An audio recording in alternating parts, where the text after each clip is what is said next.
Bayangkan ini, Anda hamil 8 bulan, Anda dikelilingi oleh 40 teman dan keluarga terdekat Anda. Acara baby shower itu sempurna, tenda putih, hadiah-hadiah indah, tawa riang di mana-mana. Dan kemudian ibu mertua Anda berdiri, mengeluarkan tangan dari tas desainer mewahnya dan menjatuhkan amplop coklat di pangkuan Anda.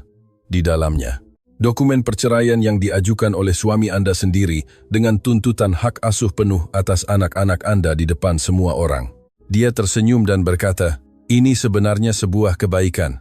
Kami membebaskanmu. Bramantio menemukan seseorang yang lebih cocok, seseorang dari dunia kami." Suami Anda bahkan tidak melirik. Dia berdiri di dekat pintu menatap ke lantai. Sementara wanita yang selama ini tidur dengannya sudah memposting fotonya secara online dengan keterangan, "Awal yang baru." Anda ambruk. Stres memicu kontraksi. Ambulans dipanggil. Dan dalam waktu kurang dari 12 jam uang Anda lenyap. Anak-anak Anda telah dijauhkan dari Anda dan reputasi Anda dihancurkan di pengadilan.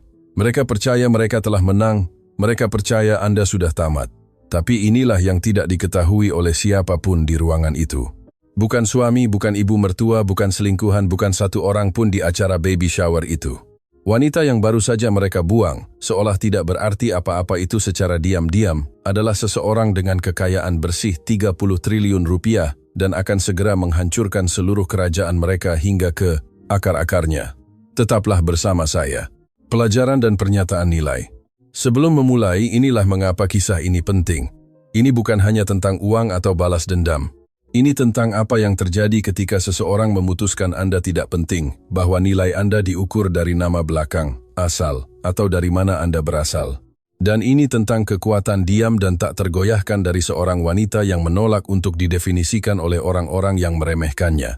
Jika Anda pernah diberitahu bahwa Anda tidak cukup baik, jika seseorang pernah melihat Anda seolah Anda tidak terlihat, kisah ini untuk Anda. Karena orang-orang paling berkuasa di dunia bukanlah mereka yang paling banyak bicara, melainkan mereka yang membangun dalam diam. Jika kisah ini menyentuh Anda jauh di lubuk hati, tolong tinggalkan komentar dan beritahu saya apa yang akan Anda lakukan di posisi Clara. Apakah Anda akan segera mengungkapkan kekayaan 30 triliun rupiah itu?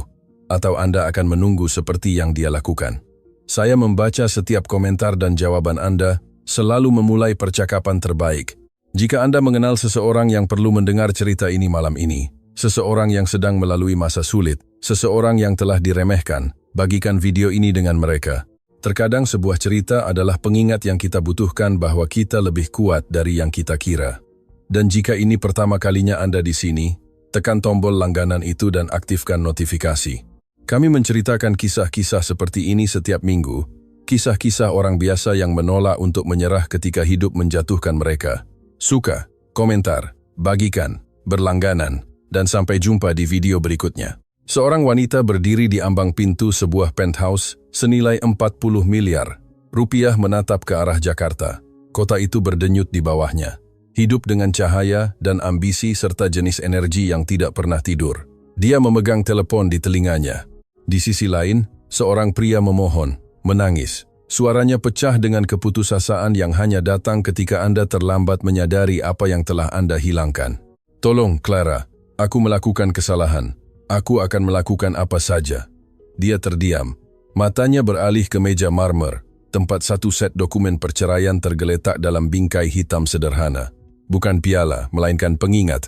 Dia menarik napas perlahan, dan ketika dia berbicara, suaranya tegas, tenang, dan definitif. "Seharusnya kau mencintaiku."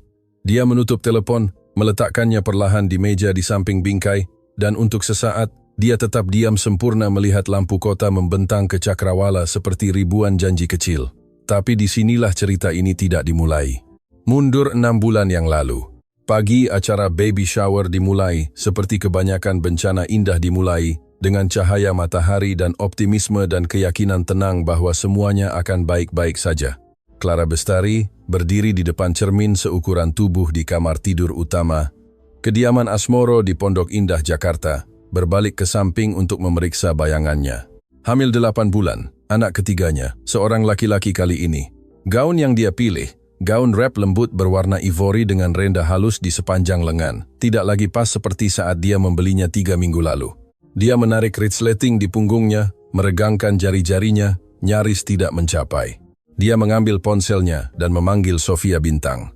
Sofia menjawab pada dering pertama. "Jangan bilang kau mencoba memakai gaun itu.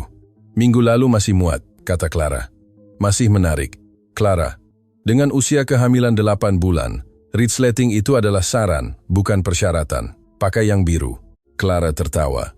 Itu adalah tawa yang nyata, jenis yang keluar dari perut, hangat dan tanpa hambatan. Dia tidak tahu saat itu, tetapi itu akan menjadi terakhir kalinya dia tertawa seperti itu untuk waktu yang lama. Dia berganti ke gaun biru, longgar, melambai, pemaaf.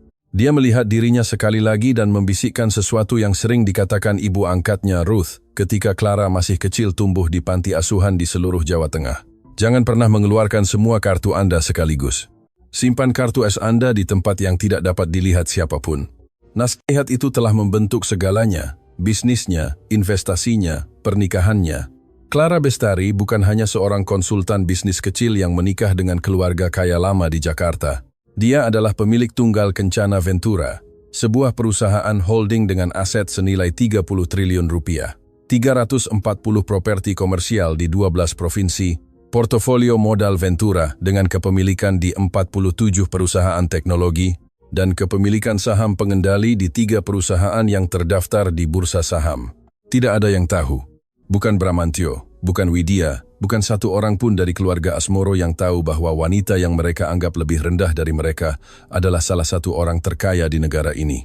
Dan Clara menginginkannya seperti itu karena ketika dia bertemu Bramantio Asmoro III di sebuah gala amal 6 tahun lalu, dia melihat bagaimana orang-orang berubah di sekitar uang, bagaimana mata mereka beralih, bagaimana senyum mereka berubah menjadi penampilan.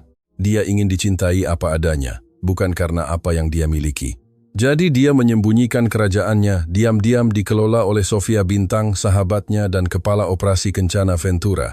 Itu adalah keputusan paling cerdas yang pernah dia buat, dan ternyata juga yang paling berbahaya. Baby shower itu diadakan di Taman Selatan kediaman Asmoro. Tenda putih, hortensia, dan vas kristal. Kue 3 tingkat dengan lapisan gula biru muda. 42 tamu. Campuran teman-teman Clara, kolega Bramantio, dan lingkaran sosial Widya, Patricia dari klub, semuanya sempurna. Clara bergerak di antara kerumunan menyapa para tamu, menerima pelukan, tertawa mendengar lelucon tentang betapa besarnya dia. Dia melihat Bramantio berdiri di dekat bar dengan telepon menempel di telinganya, punggungnya menghadap ke pesta. Dia akhir-akhir ini menjaga jarak. Lebih dari sekadar menjaga jarak, dia dingin, tetapi Clara mengatakan pada dirinya sendiri bahwa itu adalah stres, pekerjaan, bayi yang akan datang. Dia mengatakan pada dirinya sendiri banyak hal. Widya Asmoro, ibu mertuanya, sedang memimpin di dekat meja hadiah, berusia 62 tahun, rambut perak disanggul rapi, mengenakan setelan berwarna krem yang mungkin lebih mahal dari mobil kebanyakan orang. Widya tidak pernah menyukai Clara. Dia telah membuatnya jelas sejak awal, dengan cara-cara kecil, dalam cara dia memperkenalkan Clara kepada teman-temannya sebagai istri Bramantio alih-alih dengan namanya, dalam cara dia bertanya tentang pekerjaan konsultasi kecil Clara, dengan senyum yang tidak pernah sampai ke matanya. Tapi hari ini Widya bersikap luar biasa ramah. Dia memuji gaun Clara, menyentuh lengannya, tersenyum, dan sesuatu dalam senyum itu membuat perut Clara mual. Momen itu tiba pada pukul 20.17 sore. Clara akan mengingat waktunya karena dia baru saja melihat jam tangannya memikirkan kapan harus memotong kue. Widya berdiri dari kursinya dan mengetuk sendok perak ke gelas air mineralnya. Dentingan lembut itu memotong obrolan dan taman menjadi hening. "Jika saya bisa mendapatkan perhatian semua orang," kata Widya dengan suaranya yang membawa otoritas terlatih dari seorang wanita yang telah menghabiskan hidupnya memimpin ruangan. "Saya ingin memberikan Clara hadiah yang sangat istimewa hari ini. Sesuatu yang sudah lama dinanti." Dia merogoh tas Hermesnya dan mengeluarkan amplop koklat besar. Dia berjalan ke tempat Clara duduk, di kursi rotan putih dikelilingi oleh kertas kado dan baju bayi kecil, dan meletakkan amplop itu di pangkuannya. "Selamat baby shower, sayang." Clara melihat ke bawah pada amplop itu. Itu berat, resmi. Jari-jarinya sedikit gemetar saat dia mengangkat penutupnya dan mengeluarkan dokumen-dokumen itu. Kata-kata itu kabur sesaat, lalu fokus. Permohonan pembubaran pernikahan yang diajukan oleh Bramantio Robert Asmoro III, termasuk tuntutan hak asuh ketiga anak. Dokumen perceraian diserahkan di baby showernya di depan 42 orang. Taman menjadi sunyi. Seseorang menjatuhkan gelas. Clara mendengarnya pecah di teras batu, tetapi itu terdengar jauh, seolah terjadi di dunia lain. Dia mendongak. Ekspresi Widya tenang, hampir damai. Cara seseorang yang telah lama menunggu sesuatu dan akhirnya tiba. Ini sebenarnya sebuah kebaikan, kata Widya. Kami membebaskanmu. Bramantio menemukan seseorang yang lebih cocok. Seseorang dari dunia kami. Saya yakin Anda mengerti, Clara. Anda selalu menjadi gadis yang menawan, tapi menawan tidak membangun dinasti. Clara berbalik ke arah Bramantio. Dia berdiri di dekat pintu Prancis, lengan bersilang, rahangnya terkatup. Dia tidak memandangnya. Bramantio, bisiknya. Dia tidak mengatakan apa-apa. Widya melanjutkan dengan suara sehalus sutra. Oh, dan satu hal lagi, Bramantio dan Marisa akan mengumumkan pertunangan mereka bulan depan. Kami ingin memberi Anda waktu untuk membuat pengaturan. Marisa Hadi, mantan pacar Bramantio. Desainer interior yang telah menghadiri 3 dari 4 makan malam keluarga Asmoro terakhir, wanita yang Clara diberitahu hanyalah teman lama. Clara merasakan sesuatu mengencang di dadanya, bukan di hati. Lebih rendah, lebih dalam, kontraksi yang tajam, dan tiba-tiba, dia terengah-engah dengan tangan menuju perutnya. Amplop coklat itu meluncur dari pangkuannya ke rumput. Sofia berada di sampingnya dalam sekejap. Clara, bernapaslah. Seseorang telepon 911. Clara kini berlutut, satu tangan di tanah, yang lain menekan perutnya di depan 42 orang memegang dokumen perceraian, sementara ibu mertuanya mengawasi dengan kepuasan yang dingin dan tenang.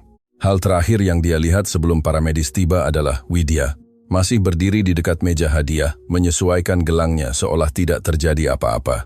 Perjalanan ambulans adalah kilasan sirene dan cahaya neon, dan suara bip mekanis monitor detak jantung janin yang konstan. Clara terbaring di tandu, tangannya mencengkeram pegangan, matanya terpaku pada langit-langit. Para medis di sampingnya berbicara, mengajukan pertanyaan, tetapi suaranya terdengar seperti datang melalui air. Nyonya, berapa bulan usia kehamilan Anda? 8 bulan. Dia berhasil berkata, komplikasi sebelumnya? Tidak, kami akan menjaganya. Terus bernapas saja. Dia terus bernapas masuk dan keluar. Bukan karena para medis menyuruhnya, tetapi karena di suatu tempat di bawah syok dan penghinaan dan rasa sakit putih yang membakar dari pengkhianatan ada sebuah suara yang tenang dan tegas yang terdengar seperti Ruth, ibu angkatnya. Terus bernapas, nak. Kau telah selamat dari hal yang lebih buruk dari ini. Di rumah sakit Serpong, para dokter menstabilkannya. Kontraksi diinduksi oleh stres, bukan persalinan. Bayi itu dalam kesulitan, tetapi merespons pengobatan. Dia diinstruksikan untuk bed rest wajib dan dihubungkan ke infus. Seorang perawat membawakannya secangkir es batu dan selimut tipis, serta senyum lembut yang diberikan orang ketika mereka tidak tahu harus menawarkan apa lagi. Clara terbaring di ranjang rumah sakit sendirian, menatap ubin akustik di langit-langit, menghitung lubang-lubang kecil di setiap ubin. Dia telah menghitung sampai 47 ketika Sofia masuk. Wajah Sofia mengatakan segalanya padanya. Seberapa buruk? Tanya Clara. Sofia duduk di kursi di samping tempat tidur. Dia tidak mempermanis keadaan. Itu adalah salah satu hal yang Clara sukai darinya. Sofia Bintang tidak pernah dalam 15 tahun persahabatan mengatakan kepada Clara apa yang ingin dia dengar, alih-alih apa yang perlu dia dengar. Bramantio mengosongkan rekening bersama. Semua 2-3 miliar rupiah. Dia melakukannya pagi ini sebelum acara. Itu sudah direncanakan, Clara. Semuanya sudah direncanakan. Clara menutup matanya. Apalagi, Sofia memegang ponselnya. Di layar ada postingan Instagram dari Marisa Hadi, foto Marisa dan Bramantio di sebuah restoran yang diambil malam sebelumnya. Marisa tersenyum. Kepalanya bersandar di bahu Bramantio. Keterangan foto berbunyi, awal yang baru diikuti oleh hati merah. Komentar-komentar dibanjiri ucapan selamat. Clara melihat foto itu untuk waktu yang lama, lalu mengembalikan telepon. Apalagi, Sofia ragu-ragu. Thomas Kusuma menelepon. Pengacara Widya mengajukan mosi darurat sore ini. Mereka menuduh Anda sebagai ibu yang tidak kompeten, ketidakstabilan emosional, kurangnya kemampuan finansial untuk menafkahi anak-anak. Mereka ingin hak asuh, sementara segera dialihkan kepada Bramantio. Clara duduk. Infusnya tertarik dari lengannya. Mereka tidak bisa melakukan itu. Mereka mengajukan pernyataan tertulis dari 3 saksi. Orang-orang di baby shower menyatakan bahwa Anda mengalami ledakan kekerasan dan pingsan dalam histeria. Mereka menggambarkan Anda sebagai tidak stabil, Clara, dan hakim belum melihat sisi kita. 3 saksi. Clara tahu persis siapa mereka. Patricia Laksmi, Margareta Esti, dan Diana Cahyadi, teman-teman klub sosial Widya, anggota Dewan Klub Rekreasi Pondok Indah. Wanita-wanita yang tidak pernah berbicara lebih dari 10 kata dengan Clara dalam 6 tahun. Dan yang sekarang tampaknya adalah ahli dalam kondisi mentalnya sebagai ibu. Clara mengambil ponselnya dan memanggil kediaman Asmoro. Berdering 4 kali sebelum sebuah suara menjawab, bukan Bramantio, bukan Widya, melainkan kepala pelayan. Ibu Kartini, ini Clara. Saya ingin berbicara dengan Amelia dan Nate. Tolong. Sebuah jeda yang bermakna. Maaf, Nyonya Clara. Ibu Widya telah menginstruksikan bahwa Anda tidak boleh memiliki kontak dengan anak-anak sampai pengadilan memutuskan. Telepon terlepas dari tangan Clara. Mendarat di ranjang rumah sakit dengan bunyi tumpul yang lembut. Layar masih bersinar. Dia berada di ranjang rumah sakit. Bayinya berisiko. Uangnya lenyap. Anak-anaknya telah dijauhkan darinya. Reputasinya dihancurkan di pengadilan. Dan semua ini terjadi dalam waktu 12 jam. Sofia mengulurkan tangan dan menggenggam tangannya. Apa yang akan kita lakukan? Clara menatap ke langit-langit untuk pertama kalinya dalam beberapa tahun. Suaranya pecah. Aku tidak tahu. Mereka duduk seperti itu untuk waktu yang lama dalam dengungan tenang kamar rumah sakit, dengan mesin-mesin yang berbunyi bip dan lorong yang berdengung dengan suara-suara biasa dari keadaan darurat orang lain. Dan dalam kesunyian itu sesuatu mulai berubah dalam diri Clara Bestari. Tidak segera, tidak secara dramatis.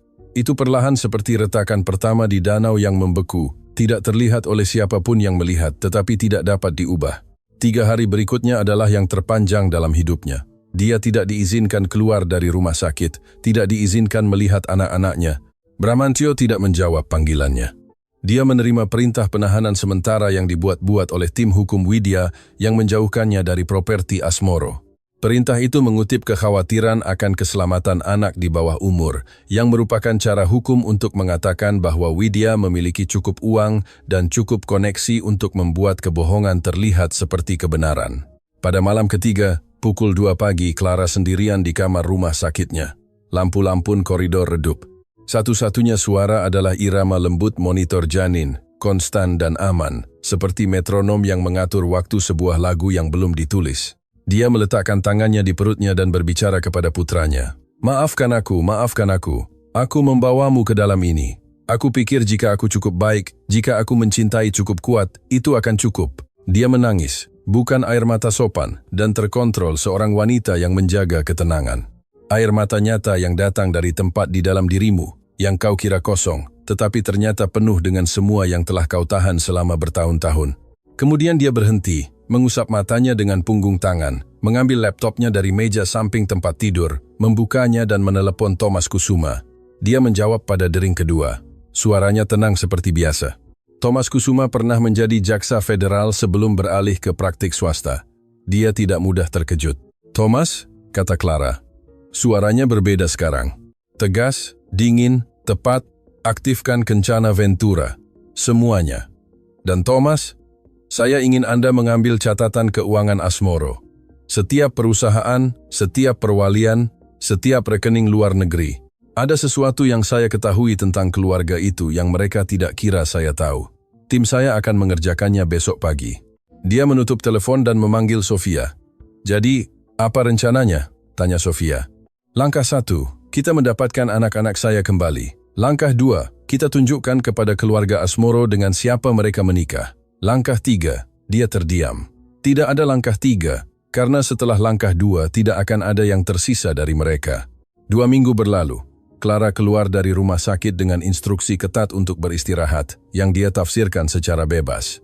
Dia pindah ke apartemen 2 kamar sederhana di Serpong, yang telah diatur Sofia, jauh dari kediaman Asmoro. Tapi itu miliknya, dan bersih, serta tenang. Itu saja yang dia butuhkan. Thomas Kusuma mengumpulkan tim hukum yang terdiri dari 5 pengacara. Mereka mengajukan mosi balasan di semua lini. Mereka meminta sidang yang dipercepat untuk perintah hak asuh, dan mulai membongkar kasus yang telah dibangun dengan cermat oleh pengacara Widya. Sidang pertama diadakan pada hari Selasa pagi di Pengadilan Negeri Serpong.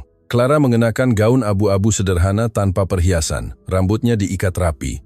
Dia terlihat seperti apa adanya, seorang ibu hamil yang ingin mendapatkan anak-anaknya kembali.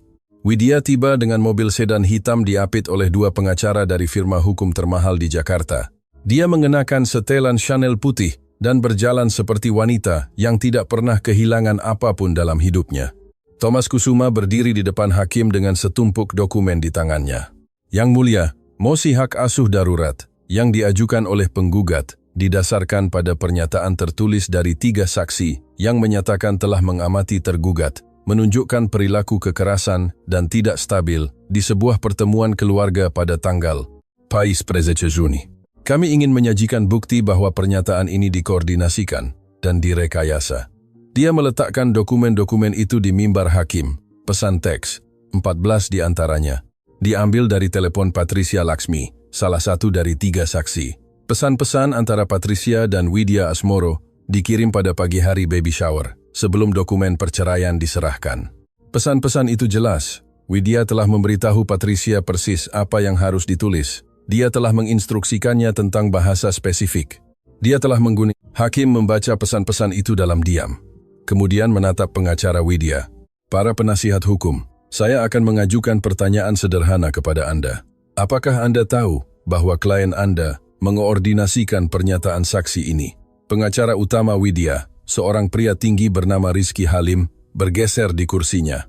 Yang Mulia, kami diberikan pernyataan itu dengan itikat baik, dan kami tidak punya alasan untuk mempertanyakan keasliannya. Hakim tidak terkesan. Saya mencabut ketiga pernyataan saksi dari catatan. Saya membatalkan perintah hak asuh sementara yang berlaku segera. Dan saya memerintahkan tim hukum penggugat untuk menghadirkan Ibu Widya Asmoro untuk deposisi dalam 30 hari mengenai komunikasi ini. Clara menghela napas. Itu adalah napas penuh pertama yang dia ambil dalam 2 minggu. Sore itu dia pergi ke kediaman Asmoro untuk menjemput Amelia dan Nate. Ibu Kartini, kepala pelayan, menemuinya di pintu dengan tas pakaian anak-anak sudah dikemas. Dia tidak mengatakan sepatah kata pun, tetapi matanya mengatakan segalanya. Amelia, 4 tahun, berlari ke Clara dan memeluk kakinya. Mama, aku merindukanmu. Aku juga merindukanmu, sayang. Nate, kembaran Amelia, keluar dari belakangnya. Dia menatap Clara dengan mata serius yang besar. Mama, nenek bilang kamu pergi tinggal di peternakan. Ada kuda-kuda. Clara berlutut mengabaikan rasa sakit di punggungnya dan memeluknya. Tidak, sayang. Tapi nenek mungkin akan pergi ke sana segera. Malam itu, kembali ke apartemen. Clara menidurkan kedua anak itu di tempat tidur yang mereka bagi dan duduk bersama mereka sampai mereka tertidur. Amelia meringkuk di sampingnya. Nate memegang tangannya bahkan saat dia tidur. Jari-jari kecilnya melingkari ibu jarinya seolah dia takut dia akan menghilang lagi. Clara duduk dalam gelap mendengarkan napas mereka dan untuk pertama kalinya dalam seminggu, dia merasakan sesuatu yang mirip dengan kedamaian. Hari-hari berikutnya terasa hampir normal. Thomas sedang membangun kasus perceraian. Sofia mengelola Kencana Ventura dari jarak jauh. Menjaga kerajaan tetap berjalan sementara Clara fokus pada pertempuran hukum. Mosi hak asuh telah dikalahkan. Pernyataan saksi yang direkayasa telah terungkap. Clara sedang menang. Dia mulai tidur sepanjang malam lagi. Dia memasak sarapan untuk si kembar. Dia bahkan mendapati dirinya bersenandung saat mencuci piring. Sebuah lagu yang sering dinyanyikan Ruth, sesuatu yang tua dan hampir terlupakan. Dan kemudian, pada suatu Kamis pagi, semuanya runtuh. Inilah sesuatu yang kebanyakan orang pelajari terlalu lambat. Kemenangan adalah momen paling berbahaya dalam setiap pertarungan. Bukan karena kemenangan itu buruk, tetapi karena itu membuat Anda percaya pertarungan sudah berakhir. Dan ketika Anda percaya pertarungan sudah berakhir, Anda berhenti menjaga pintu. Clara telah berhenti menjaga pintu. Clara terbangun oleh suara teleponnya yang bergetar di meja samping tempat tidur. Bukan panggilan, notifikasi, puluhan, lalu ratusan. Dia mengambil telepon dan membuka yang pertama. Sebuah berita dari tabloid Jakarta. Judulnya berbunyi, Istri miliarder sembunyikan kekayaan 30 triliun rupiah dari suami. Keluarga Asmoro menuntut jawaban. Dadanya membeku, dia menggulir artikel itu. Itu tidak sepenuhnya akurat, tetapi cukup dekat. Seseorang telah membocorkan hubungan antara Clara Bestari dan Kencana Ventura. Artikel itu menyebutkan perusahaan holding. Merujuk pada properti real estate di beberapa provinsi. Disebutkan investasi modal Ventura. Itu tidak memiliki gambaran lengkap, tetapi cukup untuk membongkar penyamarannya sepenuhnya. Sofia menelepon 30 detik kemudian. Kau melihatnya? Aku sedang membacanya, kata Clara. Siapa yang membocorkan? Aku tidak tahu. Hanya 4 orang yang tahu tentang Kencana Ventura. Kau, aku, Thomas, dan stafnya. Clara duduk di tepi tempat tidur, pikirannya berputar. Si kembar masih tidur di kamar sebelah. Apartemen itu sunyi, kecuali dengungan konstan teleponnya. Notifikasi demi notifikasi, suara kehidupannya yang dibangun dengan hati-hati hancur berantakan. Pada tengah hari kerusakannya sangat besar. Pengacara Bramantio mengajukan mosi baru dalam hitungan jam, penipuan dalam pernikahan. Mereka menuduh Clara sengaja menyembunyikan aset dari suaminya, yang menurut hukum Indonesia dapat secara dramatis memengaruhi perjanjian perceraian. Kini mereka mengklaim hak atas separuh Kencana Ventura, 15 triliun rupiah. Tapi berkas hukum itu bukan yang terburuk. Yang terburuk tiba pada pukul 4 sore ketika Widya Asmoro muncul di acara Bincang-Bincang Pagi Nasional yang direkam sebelumnya pada hari itu. Dia duduk di sofa dasar di depan pembawa acara mengenakan gaun merah muda pucat dengan mutiara. Tangan terlipat di pangkuan. Gambaran martabat yang terluka. Kami menerima gadis ini ke dalam keluarga kami, kata Widya dengan suara bergetar karena emosi yang dilatih. Kami memberinya segalanya.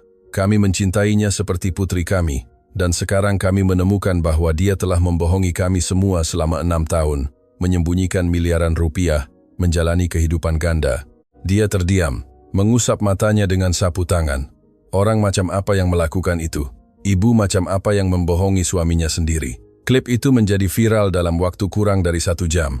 Media sosial berbalik melawan Clara dalam semalam. Komentar-komentarnya brutal. Pemburu harta bermain di 4D. Dia tidak lebih baik dari mereka. Anak-anak malang itu pantas mendapatkan yang lebih baik. Penipu bergaun hamil. Clara duduk di apartemennya melihat liputan di laptopnya. Layar memancarkan cahaya biru di wajahnya di ruangan yang gelap. Sofia duduk di sampingnya. Kita harus menemukan siapa yang membocorkan, kata Sofia. Clara terdiam untuk waktu yang lama, lalu mengambil ponselnya dan menelepon Thomas Kusuma. Berdering 5 kali tanpa jawaban. Dia menelepon lagi tanpa jawaban. 1 jam kemudian, Thomas menelepon balik. Suaranya berbeda, kaku. Hati-hati, Clara. Aku perlu memberitahumu sesuatu. Tim Widya mendekatiku minggu lalu. Mereka menawariku 20 miliar rupiah untuk membagikan struktur keuanganmu kepada mereka. Clara merasa udara meninggalkan ruangan. Dan aku berkata, tidak, sama sekali tidak, tapi... Clara terdiam. Mereka juga mendekati asisten saya, David.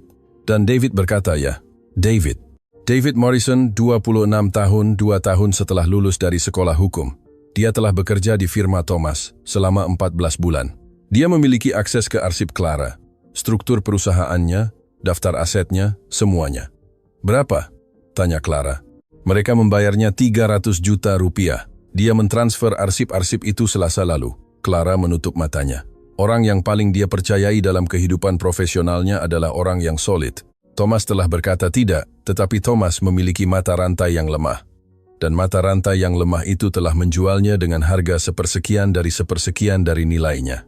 Thomas, pecat David, laporkan dia ke asosiasi pengacara, dan kemudian saya ingin Anda datang ke apartemen saya malam ini. Kita perlu membangun kembali strategi dari nol. Dia menutup telepon dan menatap Sofia. Keluarga Asmoro tahu segalanya sekarang, kata Sofia. Itu bukan pertanyaan. Mereka tahu apa yang saya miliki, kata Clara.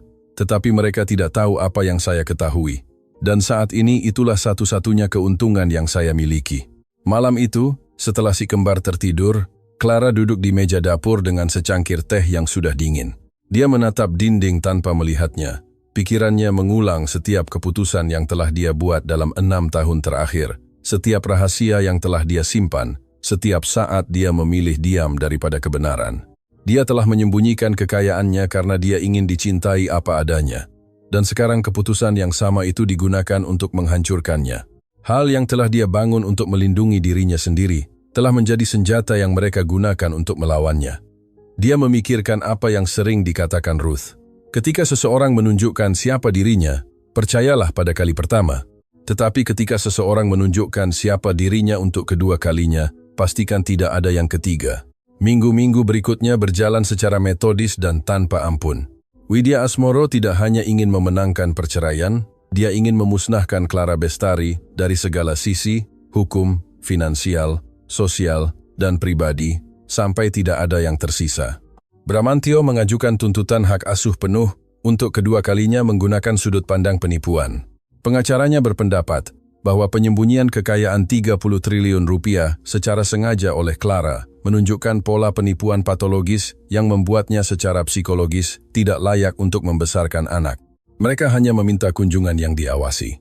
Tim hubungan masyarakat Widya, karena tentu saja Widya memiliki tim hubungan masyarakat, menanam cerita di setiap media yang mau mendengar. Clara Bestari bukan hanya pembohong, dia adalah penipu, manipulator yang menargetkan keluarga Asmoro sebagai gadis panti asuhan dari Jawa Tengah yang melihat kesempatan dan mengambilnya. Yang lain menyebutnya sebagai penipuan paling mahal dalam sejarah Indonesia. Mitra bisnis Clara mulai menelepon Sofia, bukan dengan dukungan, melainkan dengan kekhawatiran. 2 kesepakatan properti besar gagal dalam 1 minggu. Investor tidak menginginkan publisitas. Sebuah firma modal Ventura di Bandung diam-diam menarik diri dari proyek bersama.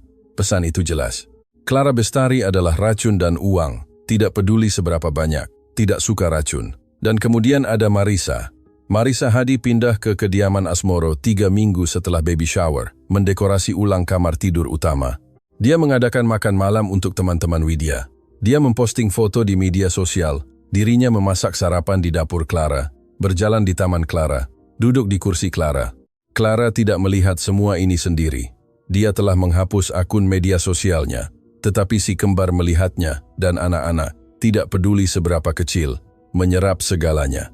Suatu minggu sore, setelah akhir pekan berkunjung dengan ayah mereka, Amelia dan Nate pulang lebih pendiam dari biasanya. Clara sedang menyiapkan makan malam ketika Nate masuk ke dapur dan berdiri di ambang pintu, tangan di saku menatap ke lantai. "Ada apa sayang?" tanya Clara. "Ayah bilang Marisa akan jadi ibu baru kita." Tangan Clara berhenti bergerak. Sendok kayu tergantung di atas panci. Dia tidak berbalik. Dia tidak bisa membiarkan dia melihat wajahnya. "Tidak ada yang menggantikan ibumu, Nate. Kamu punya ibu." Dan dia berdiri di sini. Tapi ayah bilang, "Aku tahu apa yang ayah katakan dan aku mencintai ayahmu, tapi beberapa hal yang ayah katakan tidak benar dan ini adalah salah satunya." Nate mengangguk perlahan seperti yang dilakukan anak-anak ketika mereka tidak sepenuhnya yakin, tapi mereka ingin percaya. Dia berjalan dan menekan wajahnya ke kakinya, dan dia meletakkan sendok dan memeluknya. Pukulan terakhir datang 4 hari kemudian. Seorang kurir tiba di apartemen Clara dengan 1 set dokumen hukum baru. Bramantio meminta pengadilan untuk membatasi hak asuhnya hanya pada kunjungan yang diawasi. Berkas itu mengutip kehidupan gandanya yang rahasia sebagai bukti pola penipuan yang dapat merusak psikologis anak-anak. Malam itu, setelah si kembar tertidur, Clara duduk di lantai ruang tamu. Bukan di sofa, bukan di kursi, di lantai. Punggungnya bersandar ke dinding, lututnya ditekuk, lengannya melingkari lututnya. Dia tidak punya air mata lagi. Dia telah menghabiskan semuanya di kamar rumah sakit 3 minggu lalu. Sofia menemukannya di sana. Dia punya kunci apartemen dan datang dengan makanan bawa pulang dan sebotol anggur yang tidak bisa diminum Clara karena dia masih hamil. Sofia meletakkan tas di meja, menatap Clara di lantai, dan duduk di sampingnya. "Ceritakan padaku. Saya menghabiskan 10 tahun membangun sesuatu agar tidak ada yang bisa mengendalikan saya lagi, agar tidak pernah merasa seperti gadis panti asuhan tanpa apa-apa lagi. Dan sekarang mereka menggunakan persis apa yang saya bangun untuk mengambil anak-anak saya." Sofia terdiam sesaat, lalu melihat sekeliling apartemen, dinding-dinding yang kosong, perabot bekas, tumpukan dokumen hukum di meja dapur. "Tahukah Anda?" kata Sofia. "Untuk wanita yang bernilai 30 triliun rupiah, apartemen ini sangat menyedihkan." Clara nyaris tersenyum. Nyaris. Penthouse itu terlalu jelas. Ada titik tengah antara penthouse miliaran rupiah dan estetika perlindungan saksi. Clara mengeluarkan suara yang berada di antara tawa dan napas. Dan di momen kecil dan konyol itu, sesuatu berubah. Tidak semuanya, tidak sekaligus, tetapi cukup. "Saya telah bermain defensif," kata Clara. "Ya, rahasia saya sudah terungkap. Tidak ada gunanya melindunginya lagi." "Benar. Jadi sekarang saya perlu menemukan rahasia mereka." Sofia berbalik menatapnya. "Sekarang baru Anda berbicara." Clara menyewa firma akuntansi forensik swasta. Bukan melalui Thomas, yang masih dia percayai, tetapi sekarang dia menjaga jarak, melainkan melalui kontak terpisah. Seorang wanita bernama Laras Pratama, yang menjalankan firma investigasi butik di luar Bogor. Laras tidak beriklan, tidak punya situs web. Dia punya nomor telepon dan reputasi, dan keduanya pantas didapatkan. Clara memberi Laras satu instruksi. Saya ingin tahu segalanya tentang keuangan keluarga Asmoro. Bukan apa yang mereka tunjukkan kepada dunia, melainkan apa yang mereka sembunyikan. Tim Laras bekerja 9 hari. Pada hari ke-10 mereka menyerahkan laporan setebal 47 halaman. Clara membacanya 2 kali. Yang pertama dengan ketidakpercayaan, yang kedua dengan sesuatu yang terasa sangat dekat dengan kepuasan. Kerajaan Asmoro adalah rumah kartu. Kakek Bramantio, Robert Asmoro Senior, telah membangun kekayaan keluarga dalam manufaktur dan real estate komersial selama tahun 1950, dan 1960, pada saat dia meninggal pada tahun 1992, kekayaan itu bernilai sekitar 800 miliar rupiah, substansial, tetapi bukan triliunan seperti yang Widya suka sarankan. Ayah Bramantio, Robert Asmoro Jr., telah berhasil kehilangan sebagian besar, investasi yang buruk, properti yang terlalu diungkit, taruhan bencana pada hipotek subprime yang runtuh pada tahun 2008.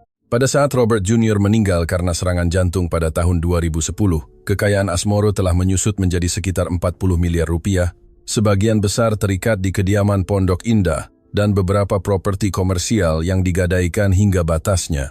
Widya telah menghabiskan 15 tahun terakhir menjaga ilusi itu.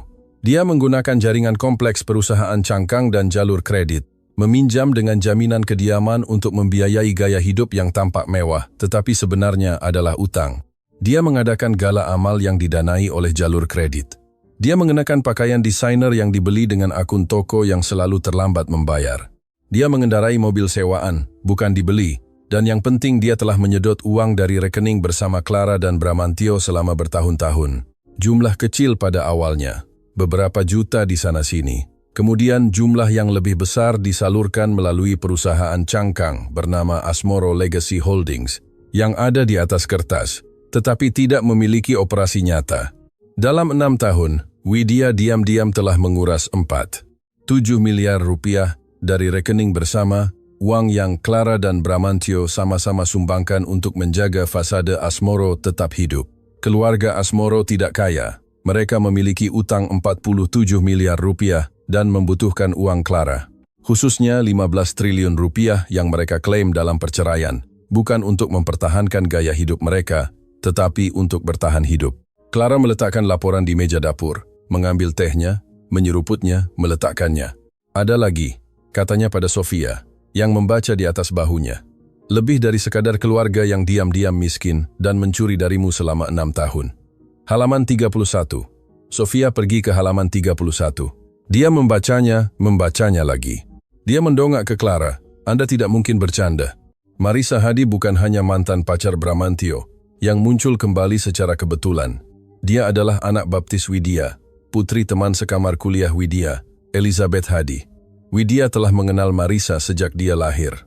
Dia telah menghadiri pembaptisannya, kelulusan SMA-nya, kelulusan kuliahnya, dan perselingkuhan itu tidak terjadi secara organik. Widya telah memperkenalkan kembali Marisa kepada Bramantio 2 tahun lalu di makan malam keluarga Thanksgiving.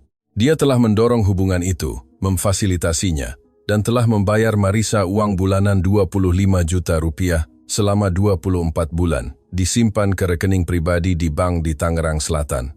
Total 600 juta rupiah. Marisa Hadi bukanlah perusak rumah tangga. Dia adalah seorang karyawan, seorang aktris bayaran dalam skema Widya untuk menggantikan Clara dengan seseorang yang bisa dia kendalikan. Clara menutup laporan itu. Tangannya mantap, tanpa air mata, tanpa kemarahan, hanya kejernihan, yang datang ketika Anda telah tersandung dalam kabut dan seseorang tiba-tiba menyalakan lampu sorot. Sofia, telepon Thomas, telepon Laras, dan atur pertemuan untuk saya dengan Pendeta Yusuf. Sofia tampak bingung. Pendeta keluarga Asmoro? Mengapa? Karena Pendeta Yusuf memimpin pernikahan kami dan selama makan malam rehearsal, dia mendengar Widya mengatakan sesuatu kepada Bramantio yang tidak pernah saya lupakan. Saat itu saya pikir saya salah dengar. Saya meyakinkan diri saya bahwa itu tentang hal lain. Apa yang dia katakan, Clara? Dia menatap Sofia. Dia berkata, nikahi gadis itu, ambil apa yang bisa kau dapatkan. Ketika saya bilang, kita akhiri. Ruangan itu menjadi sangat sunyi. Saya mendengarnya melalui pintu. Saya sudah 6 bulan menjalin hubungan dengan seorang pria yang saya cintai dan saya mengatakan pada diri saya sendiri bahwa saya salah dengar. Saya mengatakan pada diri saya sendiri bahwa itu tentang bisnis, urusan keluarga, karena alternatifnya terlalu buruk untuk diterima. Sofia menatapnya. Clara, mereka merencanakannya sejak awal. Ya, Widya melihat seorang wanita tanpa keluarga, tanpa koneksi, tanpa kekayaan yang terlihat dan melihat sebuah kesempatan. Nikahi gadis panti asuhan itu, ambil apa yang dia hasilkan, dan ketika sesuatu yang lebih baik muncul, singkirkan dia. Clara berdiri, pergi ke jendela, dan melihat ke tempat parkir kompleks apartemen. Itu bukan pemandangan yang menakjubkan, tetapi dia tidak melihat pemandangan itu. Satu-satunya yang tidak mereka rencanakan, kata Clara, adalah bahwa gadis panti asuhan itu bernilai 30 triliun rupiah. Dan satu-satunya yang belum mereka ketahui adalah bahwa saya akan menggunakan setiap sen dari itu.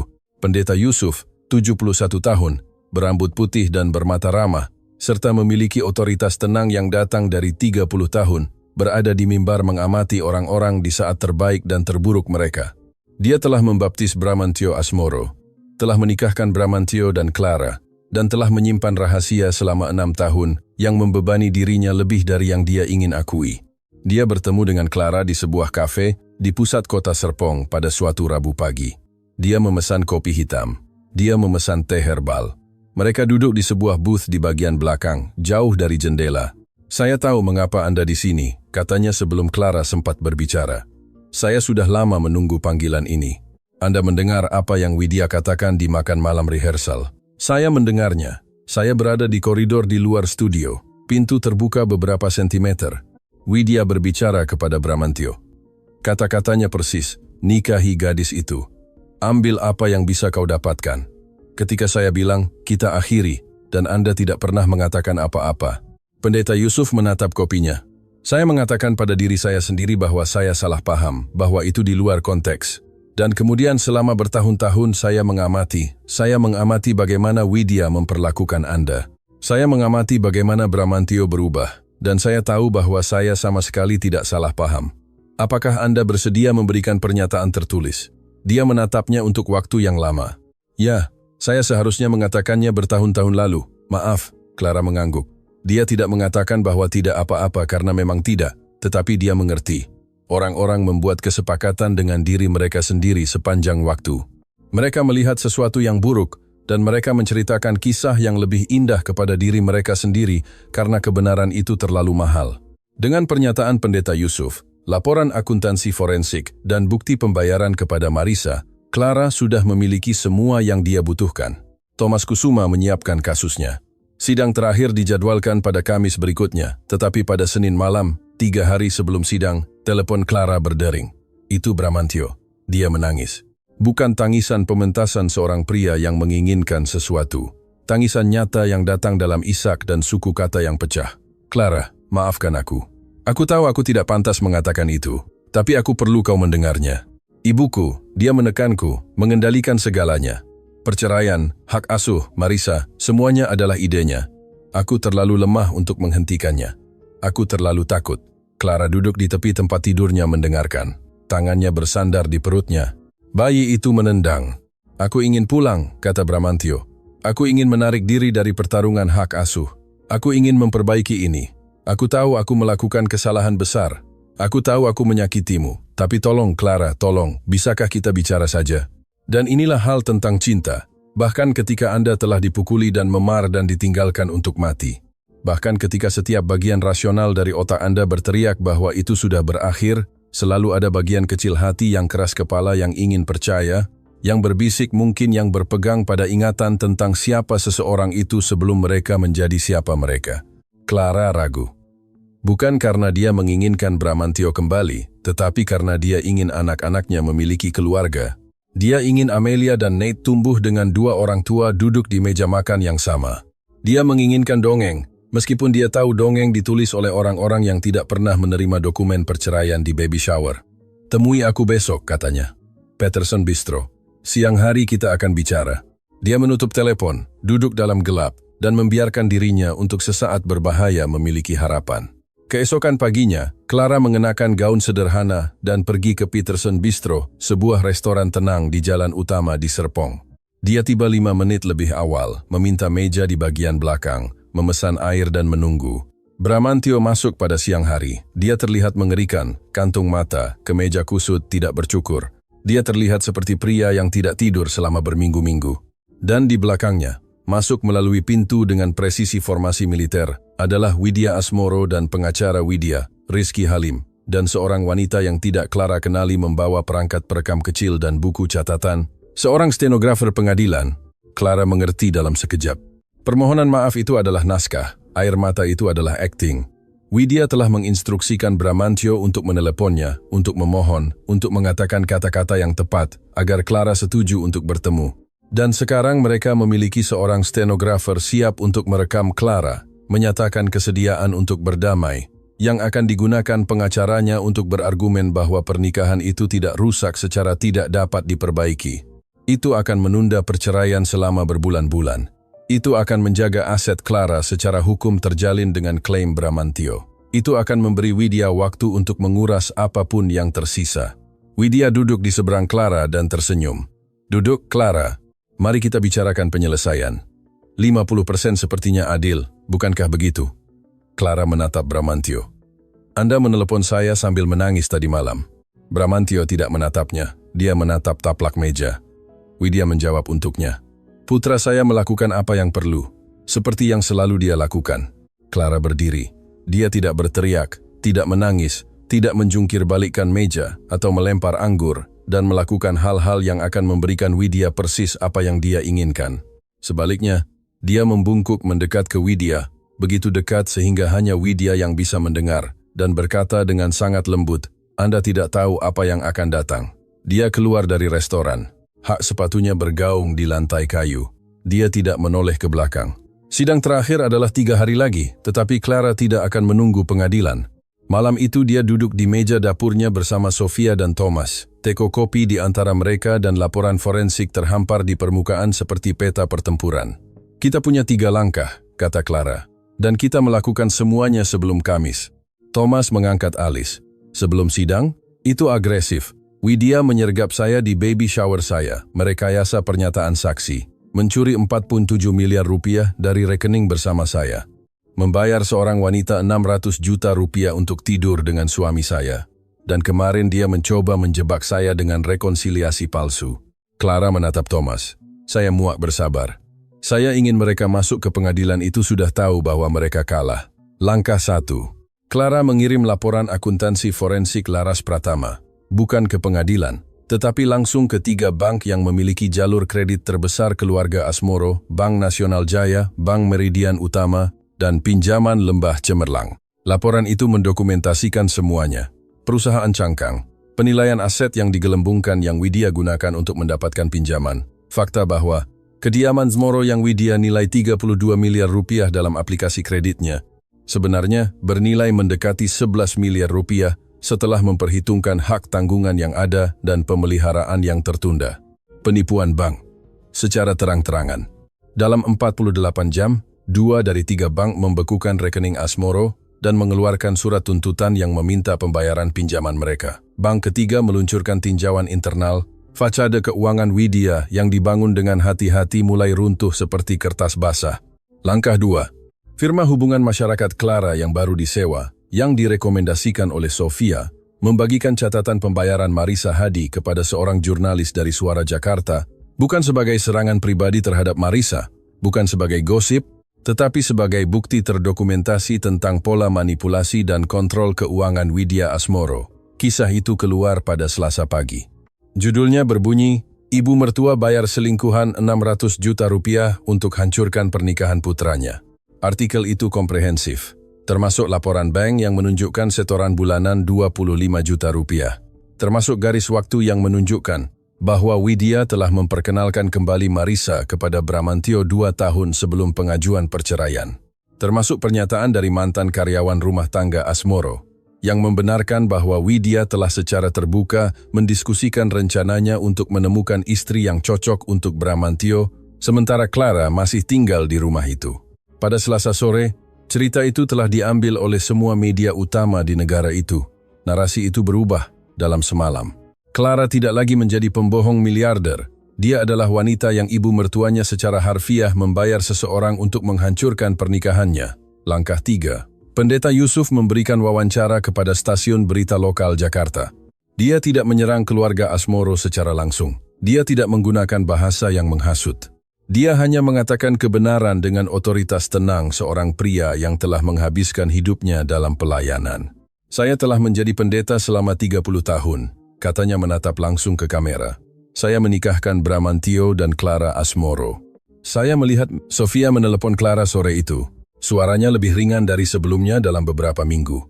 Klub rekreasi Widya baru saja mencabut keanggotaannya. Atas dasar apa? Rupanya mereka punya kebijakan terhadap anggota yang melakukan penipuan bank. Clara terdiam. Itu kebijakan yang sangat spesifik. Saya kira itu baru. Untuk pertama kalinya, dalam waktu yang lama, Clara tertawa.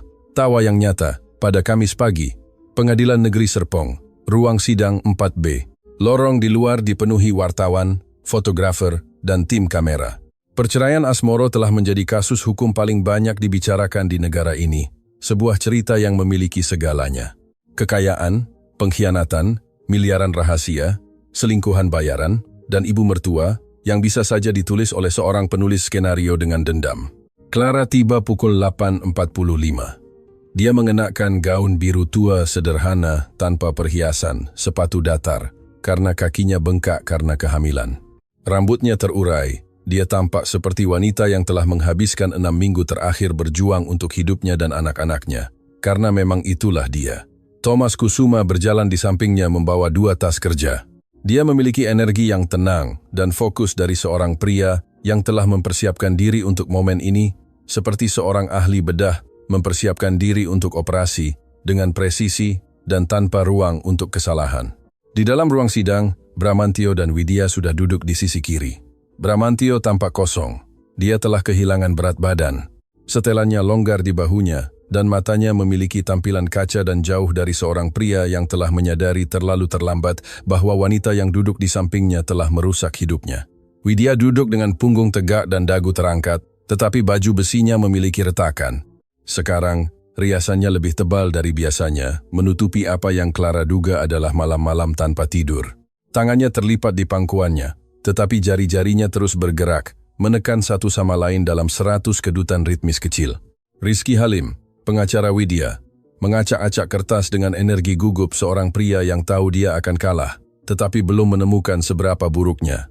Hakim masuk, yang terhormat Patricia Cahyadi, 60 tahun, kacamata baca perak, tanpa basa-basi. Dia telah menjadi hakim selama 22 tahun dan memiliki reputasi membenci drama. Pengadilan ini dalam sesi. Kita di sini untuk sidang akhir dalam perkara Asmoro v. Asmoro. Para penasihat hukum, silakan lanjutkan. Thomas Kusuma berdiri. Yang mulia, sebelum kita membahas masalah standar pembagian aset dan hak asuh, saya perlu menarik perhatian pengadilan pada beberapa masalah mendesak. Masalah-masalah ini secara langsung berbicara tentang karakter dan perilaku penggugat dan keluarganya dan didukung oleh dokumentasi ekstensif. Dia membuka tas kerja pertama. Poin 1. Penipuan finansial. Dalam 6 tahun terakhir, Ibu Widya Asmoro telah secara sistematis menyedot 47 miliar rupiah dari rekening bersama Clara dan Bramantio Asmoro. Dana tersebut disalurkan melalui perusahaan cangkang bernama Asmoro Legacy Holdings, yang tidak memiliki karyawan, tidak memiliki operasi, dan tidak memiliki tujuan komersial yang sah. Satu-satunya fungsi entitas ini adalah untuk menyalurkan dana perkawinan kepada Ibu Widya Asmoro untuk penggunaan pribadi. Dia meletakkan catatan bank di mimbar hakim, transaksi demi transaksi, tanggal demi tanggal, 4/7 miliar. Rupiah didokumentasikan hingga sen terakhir. Poin 2. Perselingkuhan yang diatur. Hubungan antara Bramantio Asmoro dan Marisa Hadi tidak spontan. Itu dirancang oleh Widya Asmoro, yang adalah ibu baptis Marisa Hadi. Widya memperkenalkan kembali Marisa kepada Bramantio dalam sebuah acara keluarga 2 tahun lalu, dan kemudian membayar Marisa tunjangan bulanan 25 juta rupiah selama 24 bulan berturut-turut. Total pembayaran 600 juta rupiah. Dia meletakkan catatan pembayaran di mimbar, laporan bank, konfirmasi transfer, garis waktu yang bersilang dengan postingan media sosial, dan catatan telepon. Poin 3. Berkas hak asuh yang curang. Mosi hak asuh darurat yang diajukan pada 15 Juni didasarkan pada pernyataan tertulis dari 3 saksi yang menyatakan telah mengamati Ibu Clara Asmoro menunjukkan perilaku kekerasan. Seperti yang telah ditentukan oleh pengadilan ini, pernyataan-pernyataan tersebut dikoordinasikan oleh Widya Asmoro melalui pesan teks yang menginstruksikan para saksi tentang bahasa spesifik. Poin 4. Realitas finansial Asmoro. Keluarga penggugat telah menampilkan diri sepanjang proses ini sebagai keluarga dengan aset yang substansial. Kenyataannya adalah bahwa keluarga Asmoro saat ini memiliki utang 47 miliar rupiah. Kediaman Pondok Indah digadaikan 3 kali. 2 bank telah membekukan rekening keluarga sambil menunggu penyelidikan penipuan. Kerajaan Asmoro, yang mulia, adalah sebuah fasade. Ruang sidang hening. Bramantio menatap meja. Jari-jari Widya berhenti bergerak. Dia diam sempurna seperti seekor binatang yang diam ketika tahu telah terdeteksi oleh predator. Poin 5. Kesaksian Pendeta Yusuf, yang memimpin pernikahan Asmoro. Pendeta Yusuf telah memberikan pernyataan tertulis yang menyatakan bahwa pada malam makan malam rehearsal, dia mendengar Widya Asmoro mengatakan kepada putranya, "Nikahi gadis itu, ambil apa yang bisa kau dapatkan." Ketika saya bilang, "Kita akhiri." Thomas membiarkan kata-kata itu tergantung di udara, lalu berbalik ke hakim.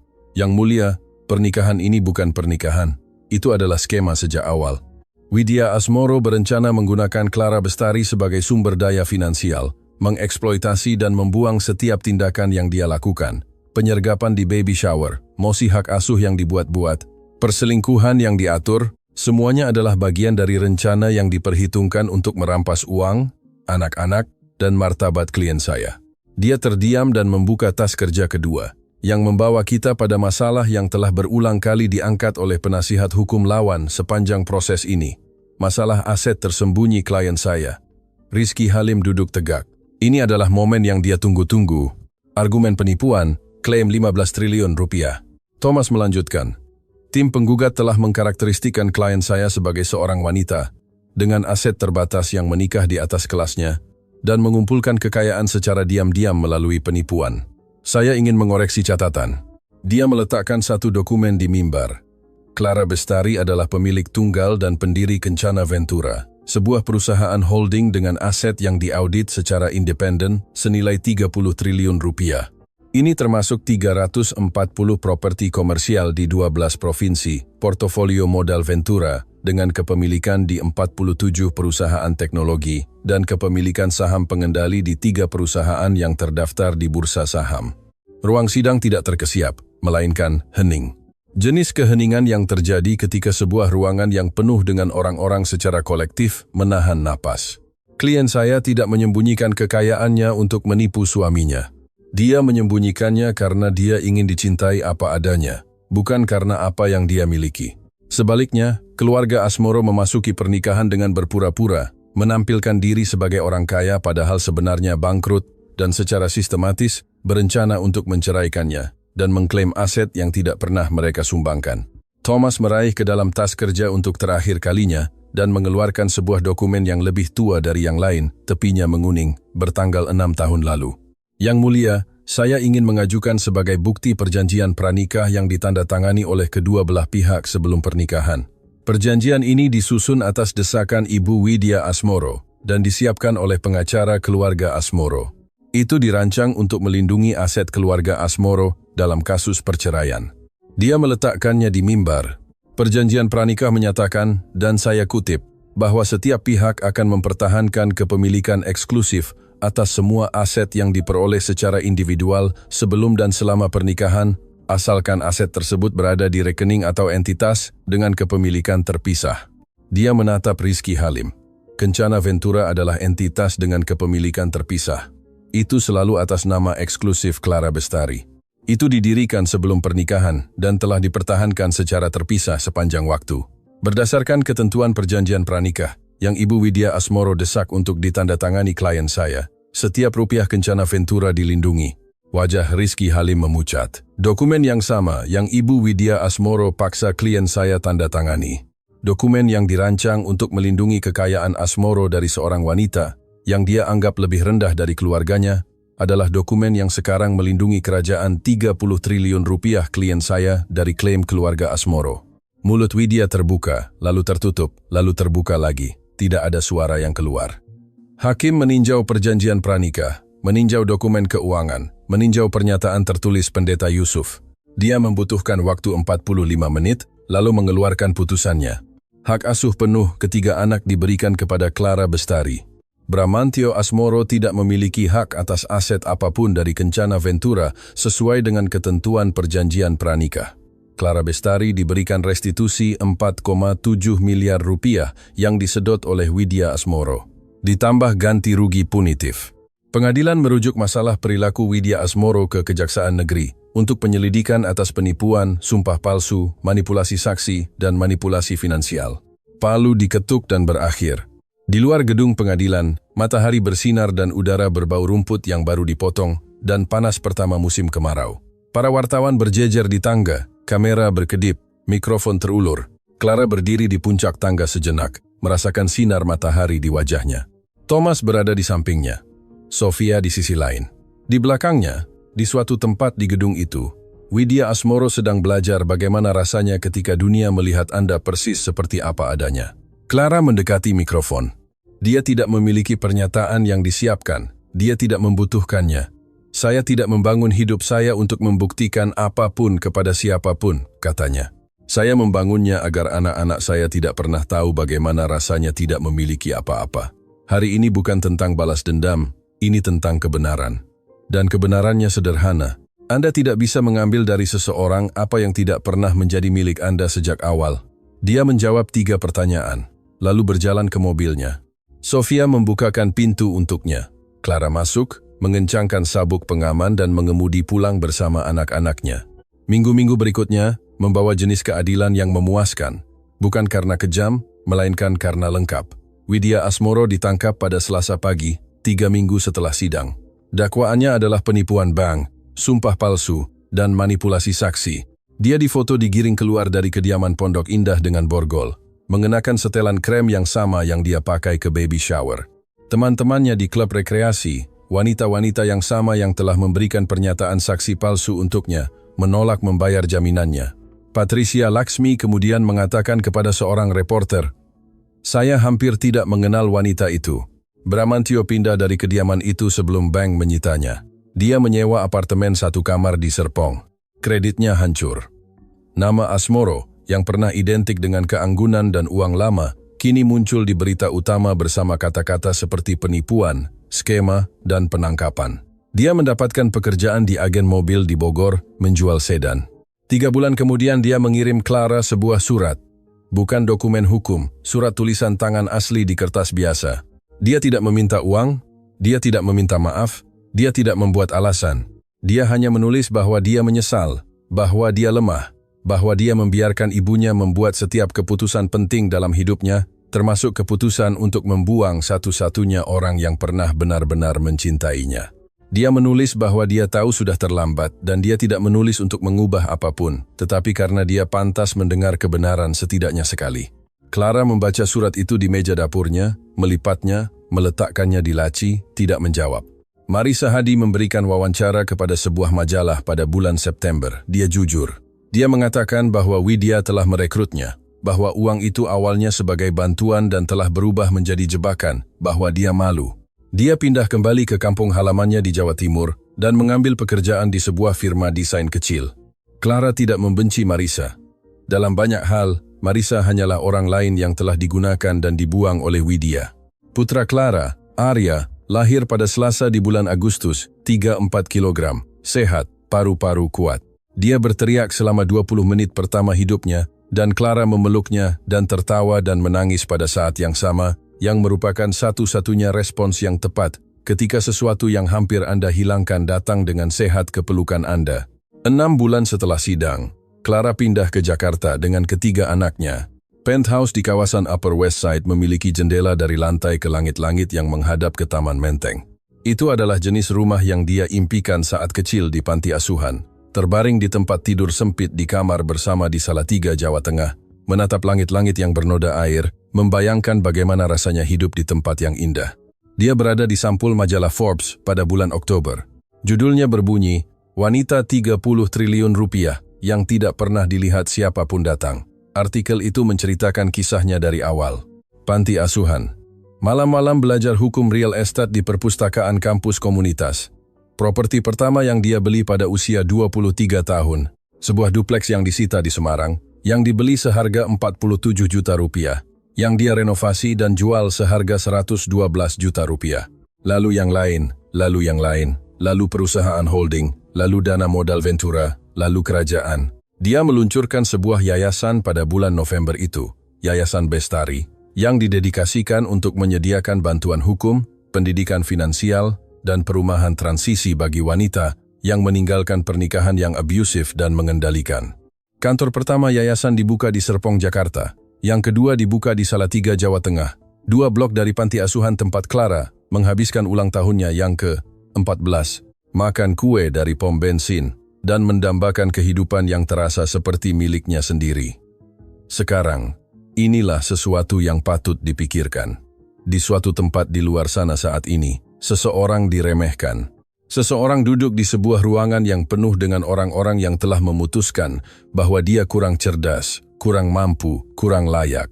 Dan seseorang itu diam, sabar, secara metodis membangun sesuatu yang tidak dapat dilihat oleh siapapun dari orang-orang itu. Dan suatu hari, dia tidak perlu mengumumkannya. Mereka hanya akan mendongak dan menyadari bahwa tanah tempat mereka berdiri adalah miliknya. Ingat itu karena orang-orang paling berkuasa di dunia bukanlah mereka yang paling banyak bicara, melainkan mereka yang membangun dalam diam. Suatu sore di bulan Desember, Sofia datang berkunjung. Mereka duduk di teras terbungkus selimut, melihat lampu-lampu kota yang terpantul di gedung-gedung kaca di seberang taman. Sofia memegang segelas anggur. Clara meminum teh chamomile yang telah dia minum sejak hamil dan entah bagaimana tidak pernah berhenti meminumnya. Jadi, kata Sofia, 30 triliun rupiah, sampul Forbes, 3 anak yang cantik, perceraian paling terkenal di Indonesia. Apa selanjutnya? Clara menyeruput tehnya. Saya berpikir untuk membeli sesuatu, sebuah yacht, sebuah pulau, sebuah negara kecil. Clara tersenyum. Kediaman Asmoro baru saja dilelang. Sofia menatapnya. Anda tidak akan melakukannya. Saya akan mengubahnya menjadi rumah perlindungan wanita. Sofia tertawa begitu keras, sehingga dia menumpahkan anggur ke selimutnya. Clara Bestari, Anda benar-benar menakutkan. Terima kasih. Itu tidak sepenuhnya pujian. Saya tahu. Mereka duduk bersama dalam diam, melihat kota bernapas. Dan Clara memikirkan semua hal yang telah dia lalui, semua pintu yang telah tertutup, semua orang yang telah melihatnya, dan melihat seseorang yang tidak penting, dan memikirkan pintu-pintu yang dia sendiri telah buka dengan tangannya sendiri, dengan kekuatannya sendiri, dengan penolakan keras kepala untuk melakukan apa yang orang lain telah putuskan adalah nasibnya. 2 minggu kemudian, pada suatu Jumat sore, Clara berdiri di ambang pintu penthouse-nya, menatap ke arah Jakarta. Anak-anak sudah tidur. Apartemen itu sunyi. Kota itu membentang di bawahnya, tak berujung dan elektrik. Teleponnya berdering. Dia melihat layarnya. Bramantio. Dia menangis. Tolong, Clara. Aku melakukan kesalahan. Aku akan melakukan apa saja. Biarkan aku melihat anak-anak. Biarkan aku menjadi bagian dari hidup mereka. Clara terdiam untuk waktu yang lama. Dia melihat dokumen perceraian yang dibingkai di dinding kantornya. Bukan piala, melainkan pengingat. Sebuah pengingat bahwa hari terburuk dalam hidupnya juga merupakan hari pertama dari sisa hidupnya. Bramantio, Anda bisa melihat anak-anak. Mereka pantas mendapatkan seorang ayah, tetapi Anda dan saya sudah berakhir. Dan ibumu memastikan itu pada hari dia menyerahkan dokumen-dokumen itu di baby shower saya. Dia terdiam. Seharusnya kau mencintaiku. Dia menutup telepon, meletakkannya di meja, pergi ke jendela. Kota itu membentang di depannya, hidup dengan cahaya dan suara. Dan 10 juta cerita dari 10 juta orang mengejar sesuatu, lari dari sesuatu, membangun sesuatu. Dan di suatu tempat di jaringan luas yang bercahaya itu, seorang wanita di tempat penampungan sedang membaca brosur Yayasan Bestari. Dan di tempat lain, seorang gadis di panti asuhan sedang menatap langit-langit yang bernoda air dan memimpikan kehidupan yang terasa seperti miliknya sendiri. Dan Clara Bestari berdiri di jendela dan berbisik kepada tidak seorang pun dan kepada semua orang, kepada gadis yang pernah dia alami dan kepada wanita yang telah dia menjadi. Mereka mengira dia bukan siapa-siapa, mereka mengira dia tidak memiliki apa-apa. Mereka menyerahkan dokumen perceraian kepadaku di baby showerku dan mengatakan kepadaku bahwa aku tidak penting. Tapi inilah yang tidak pernah mereka mengerti. Orang yang paling diam di ruangan itu seringkali adalah yang paling kuat, karena sementara orang lain berbicara, dia sedang membangun. Dan di suatu tempat sangat jauh di bawah kota terus bergerak. Dan Clara Bestari, 32 tahun, ibu dari 3 anak, gadis panti asuhan dari Jawa Tengah, dan wanita yang telah membangun kerajaan 30 triliun rupiah dalam diam, mematikan lampu dan pergi memeriksa anak-anaknya. Badai telah berlalu, pembalasan telah berakhir, dan kehidupan yang telah dia bangun, yang nyata, yang tidak dapat diambil siapapun darinya, baru saja dimulai. Jika kisah ini menyentuh Anda, bagikan dengan seseorang yang perlu mendengarnya. Dan ingat, keheningan Anda bukanlah kelemahan, itu adalah strategi.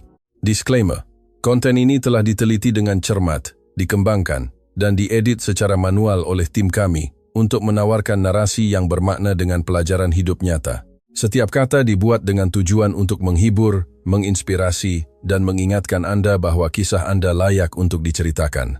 Terima kasih telah menonton.